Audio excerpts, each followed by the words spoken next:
नमस्कार स्टूडेंट्स, आज हम पढ़ेंगे बी पार्ट फर्स्ट ज्योग्राफी की क्लास के अंतर्गत पृथ्वी की आंतरिक संरचना के बारे में जो अभिनव मत है उसके बारे में।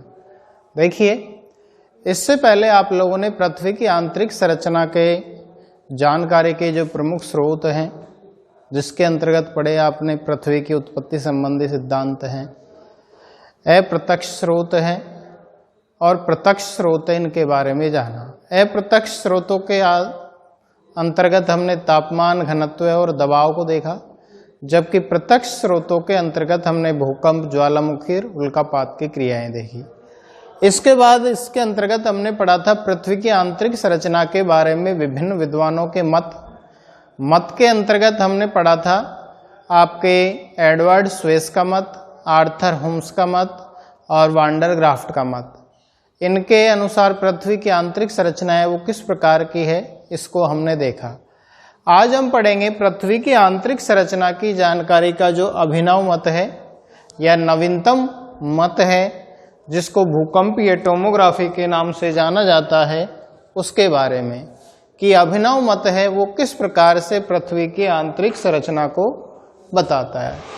देखिए, भूकंपीय टोमोग्राफी क्या है कि वर्तमान में जो भूगर्भ वेत्ता हैं, भूगर्भ शास्त्री हैं, वो सुपर कंप्यूटरों की सहायता से पृथ्वी की आंतरिक संरचना का अध्ययन कर रहे हैं, जिसको भूकंपीय टोमोग्राफी के नाम से जाना जाता है। इसके अंतर्गत प्रतिदिन पृथ्वी पे आने वाले भूकंपों की रिकॉर्ड किया जाता है, भूकंपीय तरंगों का रिकॉर्ड किया जाता है या अभिलेखन किया जाता है, और उसके आधार पर पृथ्वी की आंतरिक संरचना है उसको जानने का प्रयास किया जाता है कि ये किस प्रकार से है। जो आपकी भूकंपीय टोमोग्राफी है ये ठीक कैट स्कैन की तरह होती है। कैट स्कैन क्या है? कैट स्कैन एक मानव परीक्षण है जिसमें डॉक्टर की सहायता से, जैसे डॉक्टर मानव के मस्तिष्क और शरीर के विभिन्न अंगों के बारे में जानकारी देता है, उसी प्रकार से भूकंपीय टोमोग्राफी है। ये पृथ्वी के आंतरिक भाग में उत्पन्न होने वाली तरंगे, इनकी गति और उनके बारे में जानकारी देता है कि किस प्रकार से होगी।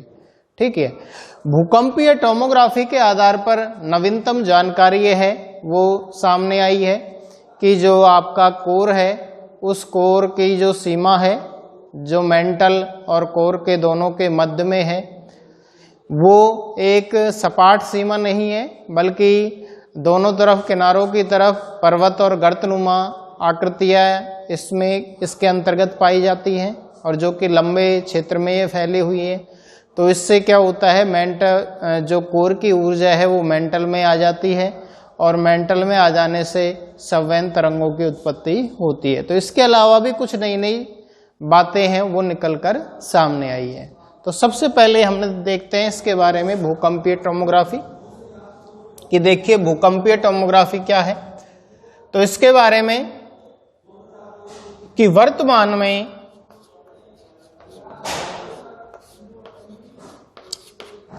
भूगर्भ वेत्ता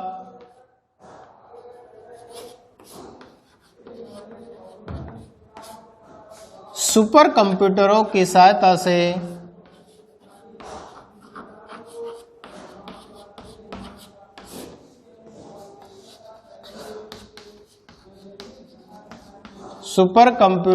सहायता से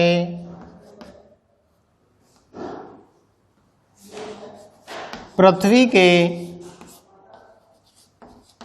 आंतरिक भाग को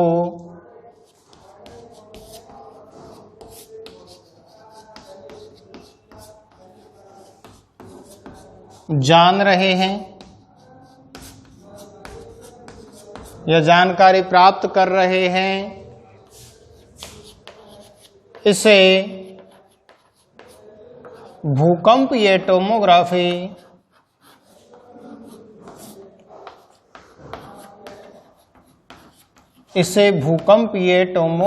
कहते हैं।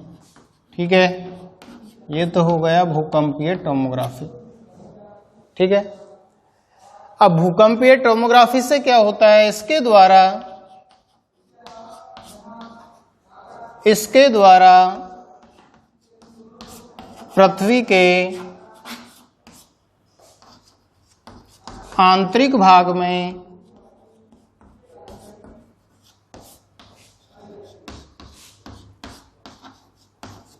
उत्पन्न होने वाले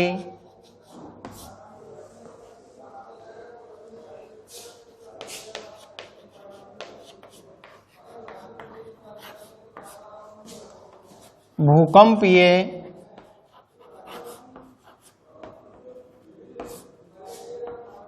तरंगों के बारे में, भूकंपीय तरंगों की गति के बारे में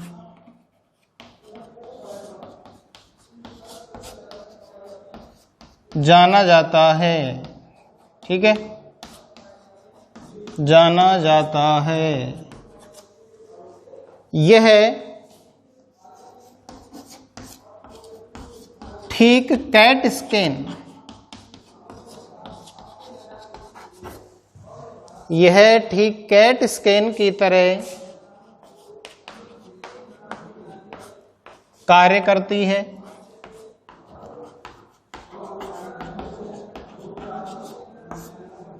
जिसमें डॉक्टर मानव शरीर के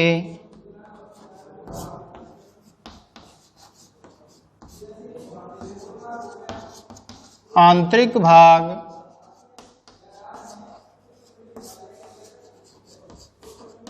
व मस्तिष्क की जानकारी देता है।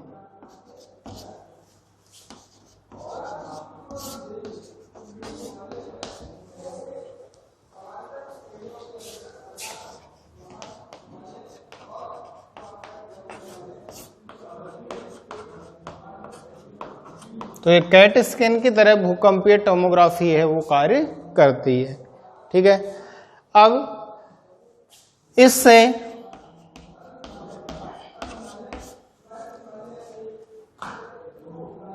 कोर के बारे में, कोर क्या है? भूकंपीय टोमोग्राफी के आधार पर पृथ्वी को 3 परतों में बांटा गया है, जिनको भूपर्पटी, प्रावरण और केंद्र या केंद्रक, जिसको कहते हैं कोर के नाम से भी जाना गया है। तो 3 परतें हैं। तो इससे कोर के बारे में नई जानकारी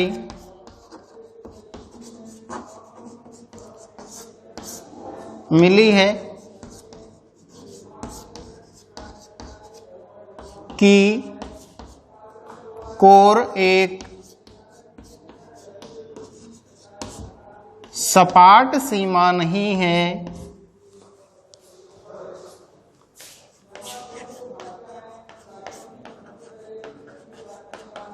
बल्कि यह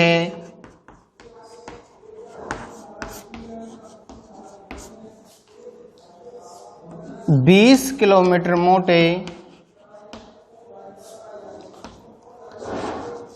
या क्षेत्र में पर्वत व गर्तनुमा आकृतियों से बनी है।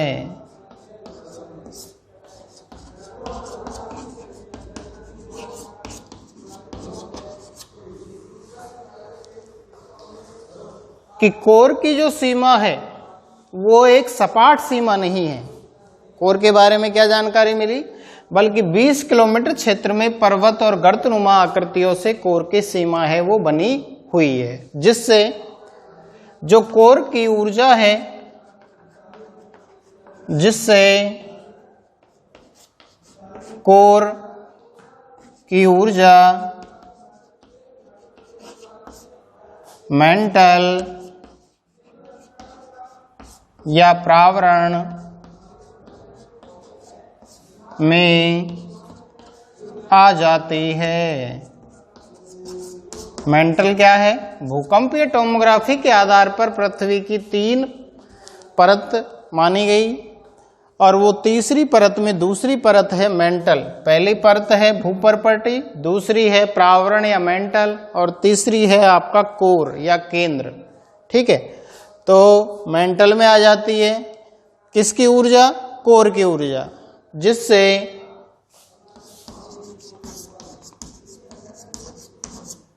संवहनीय तरंगों की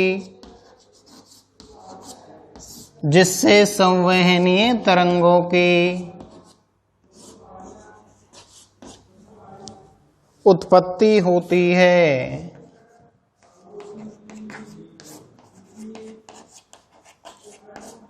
जिससे संवहनीय तरंगों की उत्पत्ति होती है। और संवहनीय तरंगों से क्या होता है?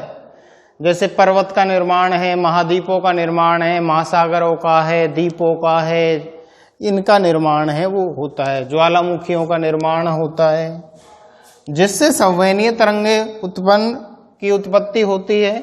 और महाद्वीप, पर्वत, समुद्री द्वीपों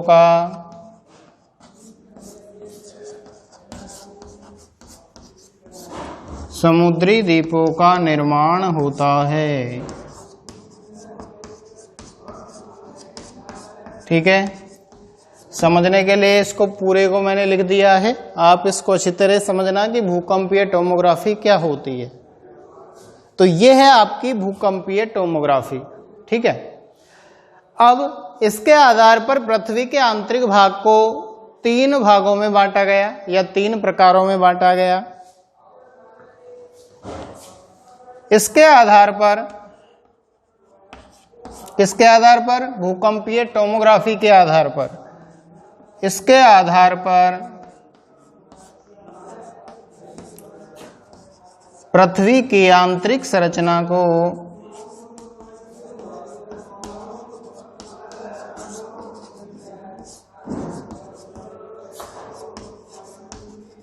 पृथ्वी की आंतरिक संरचना को 3 भागों में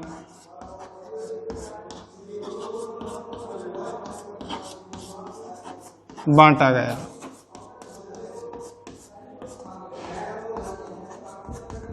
तो पृथ्वी के आंतरिक भाग को भूकंपीय टोमोग्राफी के आधार पर 3 भागों में बांटा गया है। वो 3 भाग कौन कौन से हैं? जिसमें 1 नंबर है भूपर्पटी, जिसको क्रस्ट के नाम से जाना जाता है। दूसरा है प्रावरण, जिसको मेंटल के नाम से जाना जाता है। और तीसरा है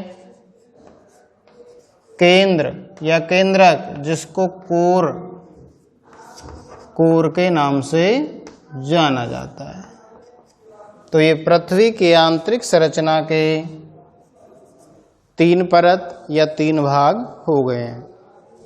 अब हम इनका एक एक का विस्तार से वर्णन करेंगे और देखेंगे कि किस प्रकार से इसके अंतर्गत क्या क्या विशेषताएं पाई जाती हैं।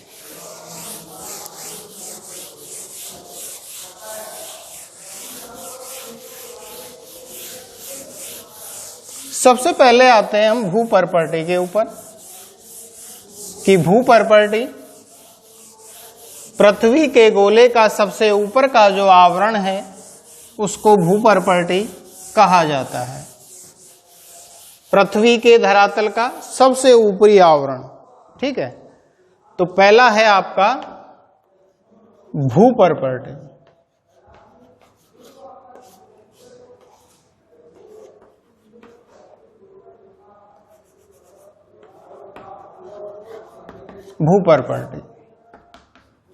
भूपर्पटी क्या है? पृथ्वी के धरातल का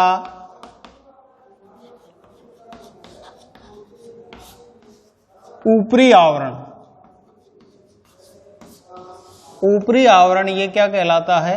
भूपर्पटी कहलाता है। इसकी गहराई कितनी होती है? इसकी गहराई होती है 6 से 48 किलोमीटर। ठीक है, महाद्वीपों के नीचे इसकी गहराई कितनी है? महाद्वीपों के नीचे है 40 किलोमीटर और महासागरों के नीचे कितनी है?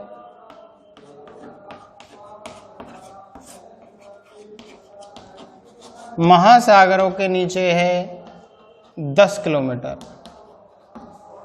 जिसमें से भी यदि हम हिमालय के नीचे देखें भूपर्पट्टी की गहराई, तो हिमालय के नीचे इसकी गहराई है वो 70 किलोमीटर है। तो ये है आपकी भूपर्पट्टी। इसका घनत्व कितना पाया जाता है? भूपर्पट्टी का घनत्व होता है 2.9 से 3.3 तक। ठीक है। और भूपर्पट्टी की जो अंतिम सीमा है वो कहाँ तक है? इसकी अंतिम सीमा है वो है मोह असंबद्धता तक, जिसको मोह डिसकंटिन्यूटी के नाम से जाना जाता है।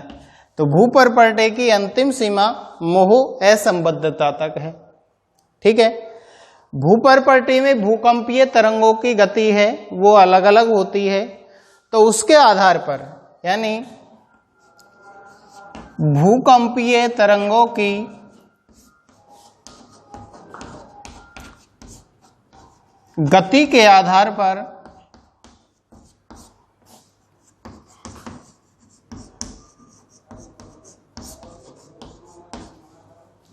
इसे 2 भागों में डिवाइड किया है। अब वो 2 भाग कौन कौन से हैं? तो क्रस्ट के भी 2 भाग हो गए, जिसमें पहला भाग है ऊपरी क्रस्ट,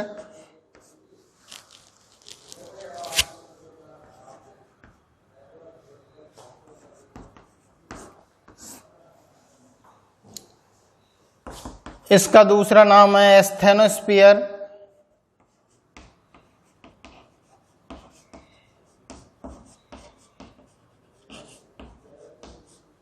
ऊपरी भाग का या ऊपरी क्रस्ट का नाम ऊपरी क्रस्ट है। इसकी गहराई कितनी है और इसका घनत्व कितना पाया जाता है? इससे पहले ऊपरी क्रस्ट की हम 2 संरचना देखेंगे कि ऊपरी क्रस्ट बना किससे होता है। एक तो ग्रेनाइट की चट्टानों से, ग्रेनाइट व ग्रेनोडायोराइट,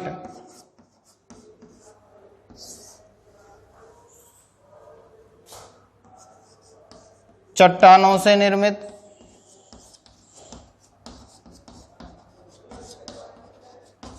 ठीक है। और इसमें जो आपकी पी तरंग है, पी तरंग का मतलब प्राथमिक तरंग, तो पी तरंगों की जो गति होती है वो 6.1 किलोमीटर प्रति सेकंड होती है। किसमें? ऊपरी परत में, जिसको एस्थेनोस्फीयर कहा गया है, ऊपरी क्रस्ट। एस्थेनोस्फीयर। दूसरा है निचली क्रस्ट।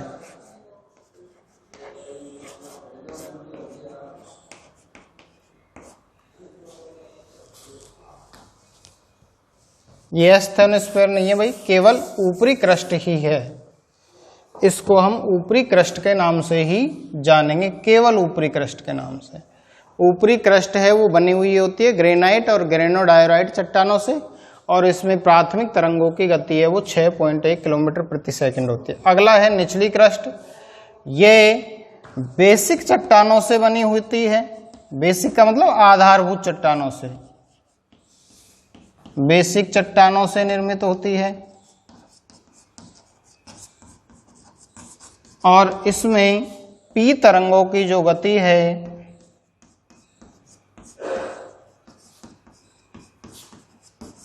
वो 6.7 किलोमीटर प्रति सेकंड होती है।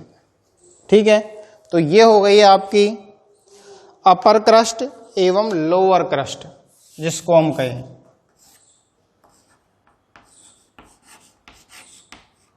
अपर क्रस्ट, और ये है आपकी लोअर क्रस्ट। ठीक है, तो ये क्रस्ट के दो भाग हो गए। अब क्रस्ट और मेंटल की जो सीमा है उसमें एक असंबद्धता पाई जाती है जिसको कहते हैं मोहो असंबद्धता या मोहोरोविसिक असंबद्धता। इसकी खोज एक मोहो नामक विद्वान ने की थी और उन्हीं के आधार पर इसका नाम पड़ गया मोहो असंबद्धता। ठीक है, तो भूपर्पटी व मेंटल के सीमा को, मेंटल जो दूसरी परत है भूपर्पटी के नीचे जिसको प्रावरण भी कहते हैं, तो भूपर्पटी व मेंटल के सीमा को मोहो असंबद्धता या मोहोरोसिविक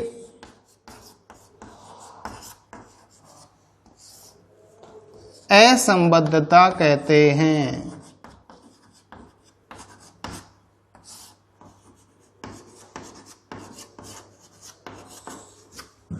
ठीक है, इस मोहो असंबद्धता जिसको अंग्रेजी में मोहो डिसकंटिन्यूटी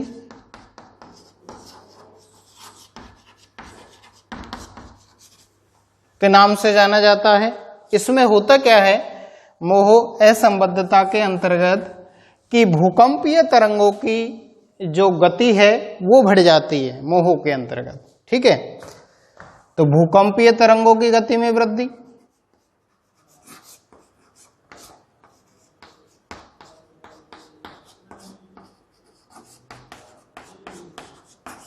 गति में वृद्धि हो जाती है मोहो असंबद्धता के अंतर्गत। ठीक है, तो ये हो गया आपकी भूपर्पटी, पहली परत जिसको क्रस्ट के नाम से जाना जाता है। दूसरी परत है प्रावरण या मेंटल।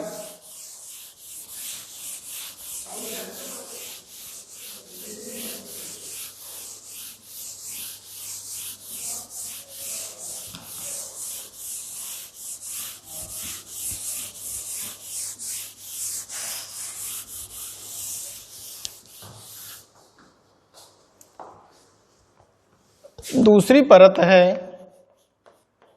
प्रावरण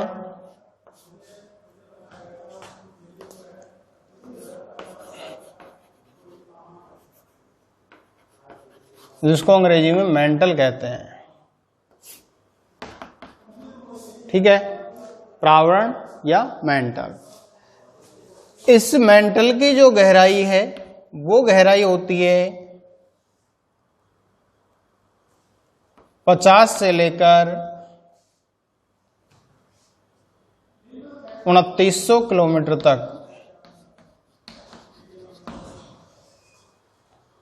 ठीक है, 50 से लेकर के 2900 किलोमीटर, और इसका जो घनत्व है वो कितना होता है, 3.3 से लेकर के 10 तक, 10.0 तक। तो ये इसका घनत्व होता है और ये इसकी गहराई होती है। अब मेंटल क्या है कि मेंटल एक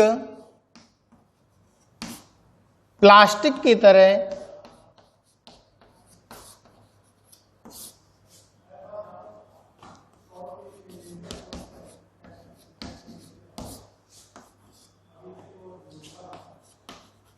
तरल अवस्था के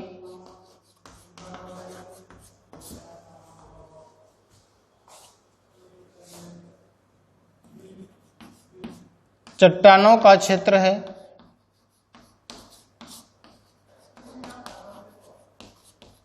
इसमें चट्टानें हैं वो प्लास्टिक की तरह, या दुर्बलता मंडल भी कहते हैं इसको, इसे दुर्बलता मंडल कहा जाता है।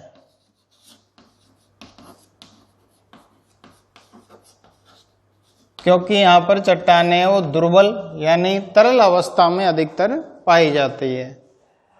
इतनी भी तरल नहीं, लेकिन ये तरलता क्यों आती है कि ये आती है, वैसे तो ठोस मिलती है चट्टानें, लेकिन तापमान की भिन्नता के कारण जो तरल अवस्था पाई जाती है, तो तापमान की विभिन्नता के कारण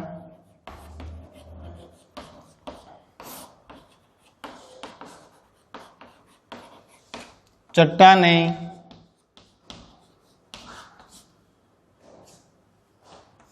तरल या दुर्बल अवस्था में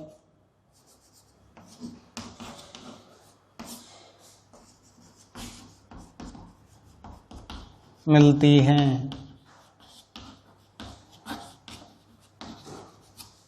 तो ये दुर्बल अवस्था में मिल गई। ठीक है, तापमान की विभिन्नता के कारण चट्टानें तरल या दुर्बल अवस्था में मिलती हैं। अब इसको भी देखिए, मेंटल को भी दो भागों में डिवाइड किया गया है, एक तो अपर मेंटल और एक लोअर मेंटल। इसके दो भाग, क्योंकि मेंटल के बाद भूकंपीय तरंगे हैं, उनकी गति वो अलग अलग हो जाती है मेंटल में भी, ऊपरी मेंटल में भी, जिसके आधार पर इसको दो भागों में बांटा गया है मेंटल को। तो प्रावरण के दो भाग हैं,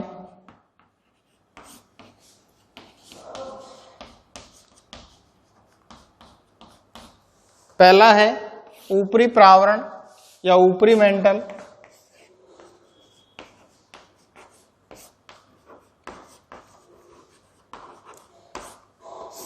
अपर मेंटल। यह इसको अब इसको कहते हैं स्टेनोस्फीयर।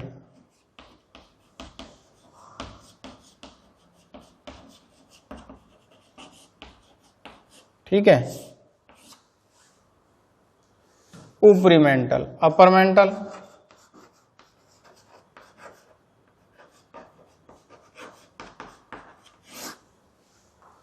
ऊपरी मेंटल, इसकी गहराई कितनी होती है? जब मेंटल की गहराई है 50 से 2900 किलोमीटर, तो ये आता है आपका 50 से 700 किलोमीटर।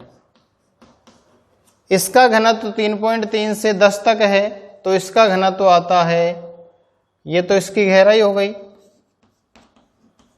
और ये इसका घनत्व हो गया, घनत्व है 3.3 से और 5.5 तक, ये ऊपरी मेंटल का घनत्व हो गया।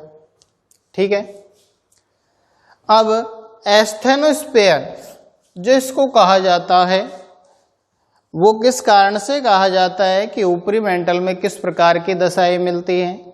देखिए, ऊपरी जो मेंटल है आपका, वो क्रस्ट से लगता हुआ है। ऊपरी मेंटल में जैसे ही भूकंपीय तरंगों की गति में तीव्रता आती है, तो एक तो गति और दूसरा घनत्व, दोनों में ऊपरी मेंटल में वृद्धि हो जाती है। इसके अंतर्गत, ऊपरी मेंटल के अंतर्गत जो दुर्बलता मंडल का क्षेत्र है वो भी आता है। चट्टानें आपकी तरल अवस्था में पाई जाती हैं, तो ये इसकी विशेषताएं हैं।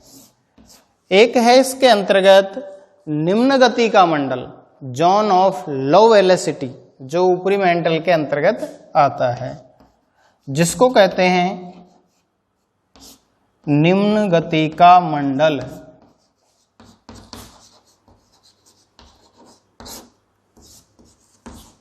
Zone of low velocity.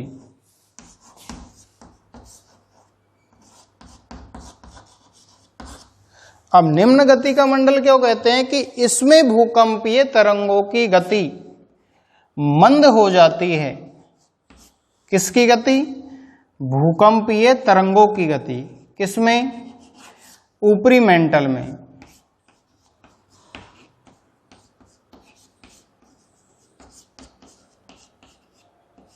ठीक है, तो जैसे ही भूकंपीय तरंगों की गति इस मंडल में निम्न होगी, इसलिए इसको निम्न गति का मंडल यानी जोन ऑफ लो वेलोसिटी के नाम से जाना जाता है।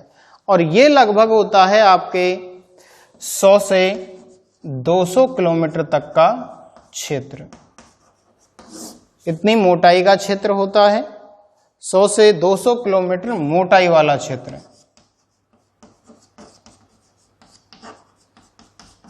तो वो कहलाता है जोन ऑफ लो वेलोसिटी, निम्न गति का मंडल। दूसरा है आपका निचला मेंटल।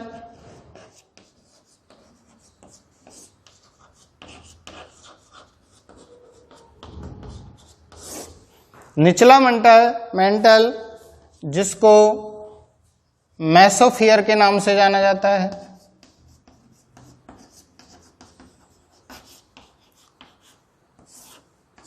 मेसोस्फीयर, इसकी गहराई होती है आपकी 700 से लेकर के 2900 किलोमीटर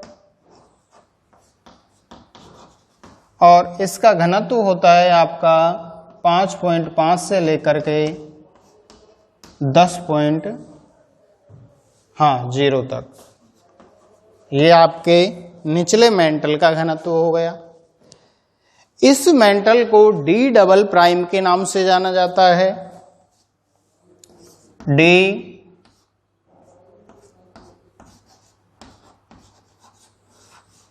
डबल प्राइम।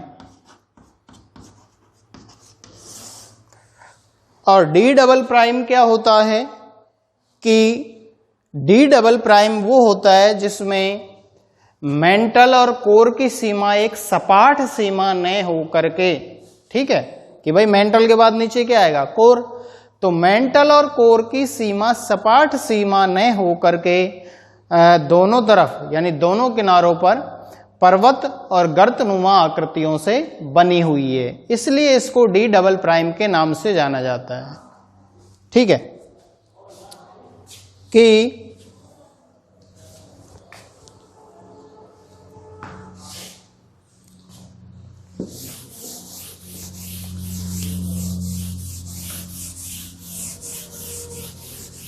देखिए डी डबल प्राइम क्या है आपका,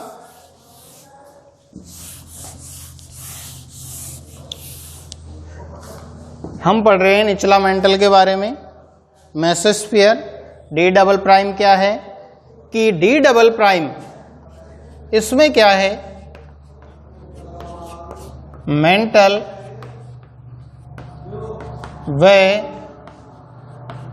कोर की सीमा सपाट न होकर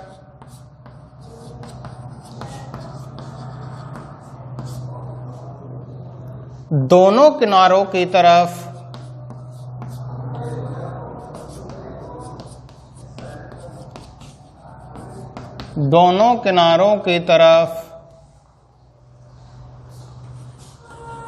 पर्वत व गर्तनुमा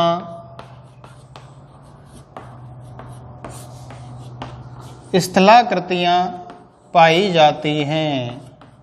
ठीक है,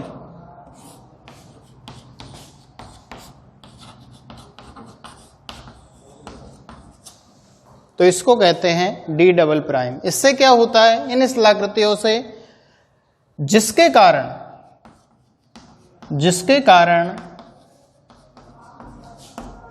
कोर की ऊर्जा मेंटल में आ जाती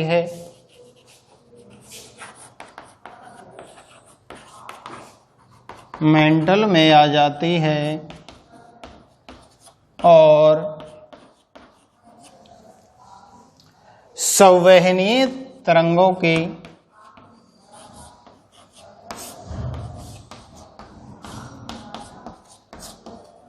उत्पत्ति होती है। ठीक है, उत्पत्ति होती है।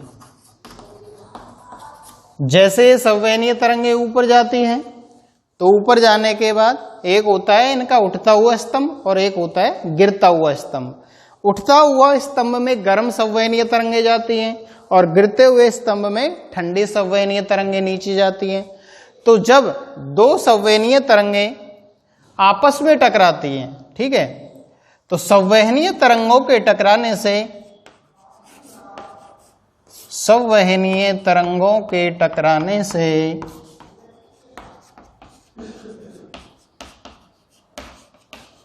पर्वतों का निर्माण होता है।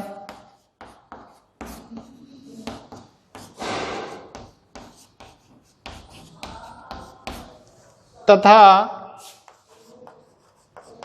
इन संवहनीय तरंगों के अलग होने से